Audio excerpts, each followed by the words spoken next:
విదేశీ విద్యార్థులకు సంబంధించి వీసా ఇంటర్వ్యూలపై కీలక ప్రకటన చేసింది అమెరికా. ఇటీవలే వీసా షెడ్యూలింగ్ను తాత్కాలికంగా నిలిపివేసిన ట్రంప్ యంత్రాంగం ఇది తాత్కాలికమేనని చెప్పింది. త్వరలోనే వీసా స్లాట్లు ఓపెన్ అయ్యే అవకాశాలున్నాయని అమెరికా విదేశాంగ శాఖ వెల్లడించింది. ఇందుకోసం స్లాట్ బుకింగ్ అందుబాటులోకి వచ్చే విషయమై తరచూ చెక్ చేసుకోవాలని విదేశీ విద్యార్థులకు సూచించింది. సాధ్యమైనంత తొందరగా అందుబాటులోకి వచ్చే అవకాశం ఉంది. ప్రస్తుతానికి కొంత ఆలస్యం కావచ్చు. అయితే స్లాట్లు ఎప్పుడు ప్రారంభం అవుతాయనే విషయాన్ని తెలుసుకునేందుకు క్రమం తప్పకుండా అధికారిక వెబ్సైట్లో చెక్ చేసుకోవాలని సలహా ఇస్తున్నా. ఎప్పుడు అందుబాటులోకి వస్తాయనే విషయాన్ని ఖచ్చితంగా చెప్పపోయినా సాధ్యమైనంత తొందరగా అందుబాటులోకి వచ్చే అవకాశముందని అమెరికా విదేశాంగ శాఖ అధికార ప్రతినిధి టామీ బ్రూస్ తెలిపారు.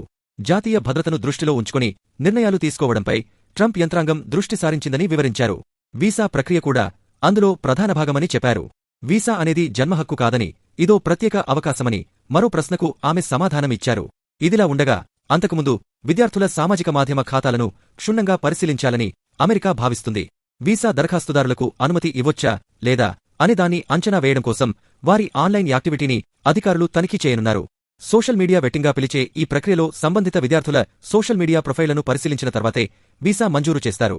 అందుకోసమే అవసరమైన సాఫ్ట్వేర్లో మార్పులు చేసే వరకు వీసాల బుకింగ్ను తాత్కాలికంగా నిలిపివేస్తున్నట్లు అమెరికా ఇటీవల ప్రకటించింది. ఫలితంగా భారతీయులు సహా అనేక దేశాల విద్యార్థుల్లో ఆందోళన నెలకొంది. మళ్లీ ఈ స్లాట్లు ఎప్పుడు అందుబాటులోకి వస్తాయనే విషయమై సందిగ్ధత నెలకొన్న వేళ అమెరికా విదేశాంగ శాఖ ఈ విధంగా క్లారిటీ ఇచ్చింది.